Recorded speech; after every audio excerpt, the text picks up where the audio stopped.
This interview is for information only and should not be considered as investment advice or a recommendation to buy shares in the company featured. Welcome to this Stock Box interview.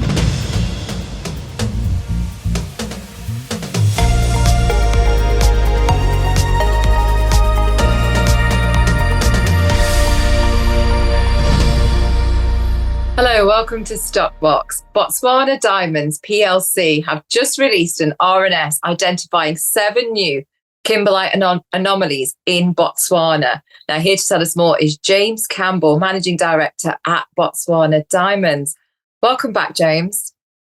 Thank you very much indeed for having me, Pam. Oh, it's wonderful to have you back. Now, I know you're a regular here on Stockbox, and the last time you spoke to Mark, talked about your AI exploration and the vast area covered. Now, you have the second largest database in Botswana, which includes your database, Petra Diamonds, Sakaka, and the Geological Survey at Botswana. Now, you mentioned last time that it was world beating. So I just wanted to continue with that conversation. Why is it world beating? How has AI transformed your exploration process? Pam, it's world beating for 3 particular reasons. First reason is the quality of the database we actually have.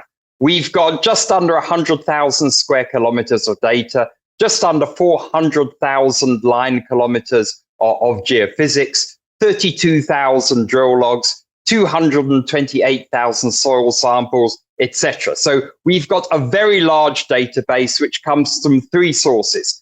Firstly, the database we acquired from Sakaka Diamonds, which is a Petra's associate in Botswana. Our own database of Botswana Diamonds, and we've been active in Botswana for a considerable period of time. And then the predecessor to Botswana Diamonds, which was African Diamonds, which is well known for the AK6 rediscovery, or what is now known as the Karowe mine. So we've been active in Botswana for a great deal of time, and we've got a very, very comprehensive database. The second part to this is the government, through the Botswana Geoscience Institute, has got a very, very wide-ranging and comprehensive geological and geophysical database covering the whole country. Now, the government, in its wisdom, decided to put this together to entice explorers back into the country and make it highly prospective, which, of course, it is. Much of this work was done locally, but also supported by the British Geological Survey and the Canadian Geological Survey. So put those 3 together, it's an excellent database. And then thirdly, we have got a fantastic team of computer scientists and geologists, which look at this data along with myself. And it's not a black box approach, absolutely far from it. We have weekly meetings where we interrogate the data, and we build upon the thinking and the work which the team in the UK are doing and what I come up with using the Geological Society Geological Survey data and using our data. And that's why I think it's world beating. Indeed. And now, are there plans to secure licenses for the currently unlicensed areas identified by the AI analysis? Pam, absolutely. There's a little bit more work to be done. And interestingly, many people have been a little bit critical on social media about give us more detail or show us the maps and stuff like that. But for an exploration company, maps and that level of detail are of intellectual property. And until we've actually secured the licenses, we don't want to kind of show our cards as such, as we don't want people kind of claim jumping and kind of hanging on our coattails with all the kind of intense work we've been doing in this area over the last 6 months or so. Yes, well, that makes perfect sense that you're waiting until you've got those areas licenses to you own that intellectual property before you disclose their location. But why does Botswana remain a prime location for diamond exploration? Now, I know you've touched on this, but what I wanted to ask was, how do these results reinforce that belief? Now, John Teeling, your chairman, stated in your RNS, and I quote, he said, "I believe there are more diamond mines to be discovered in Botswana." Now, he's planting seeds here. Can you give us a little bit more detail? And also, why is one site of particular interest? Why is that one of more interest? Pam, just very generally to begin with, Botswana is probably the prime diamond destination in the world. You've got the magnificent Botswana mines of Arapa and Jwaneng, the magnificent mine of Karowe owned by Lucara, which I mentioned earlier. You've got a democratically elected government. People call it the Switzerland of Africa. It's a very easy place to do business. It's very stable. So from a political risk perspective, it's fantastic. From a prospectivity or a geological risk perspective, it's equally fantastic.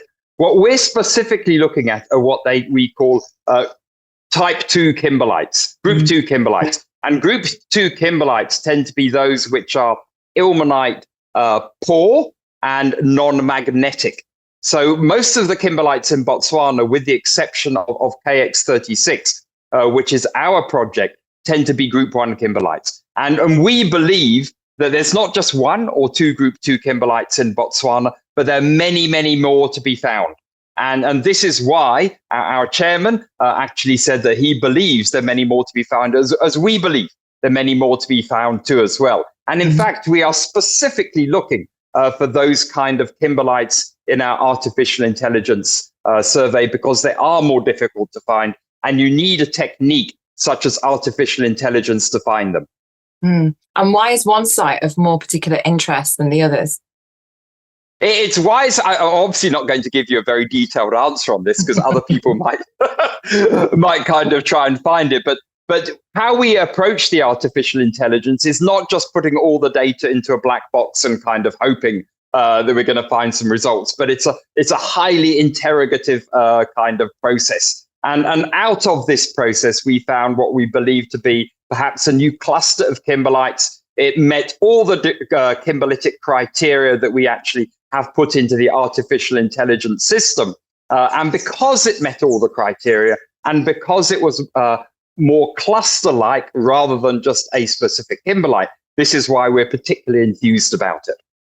So what message, James, would you give to investors regarding these promising findings and their potential impact on Botswana Diamonds? What are the next steps that are you going to get active on the ground? What would you say milestones? What would you say to investors? Well, Pam, from a diamond perspective, we've already kind of done much of the work, and we'll be wrapping up that work, and then we'll be looking to make license applications. Now, clearly that is the next step, but we can't actually go forward in terms of boots on the ground until we actually have the licenses. But as my chairman said in the RNS, that much of the ground is unlicensed. However, there is a second part to our artificial intelligence program, and that is to look at polymetallic deposits. And for those who are not familiar about those in Botswana, there is gold, there is PGMs, there is copper, and there is iron ore. So we're also using the interrogative models and artificial intelligence to look for these deposits. And the main focus over the next month or so is actually going to be on those deposits. That's wonderful. Well, thank you, James, for that update. And we do look forward to speaking to you again as we continue to cover your story here at Stockbox. Notification bell to be the first to know. Thank you so much for having me, Pam, and I look forward to updating investors more too as well. Across all our programs at stockboxmedia.com. Thank you for watching.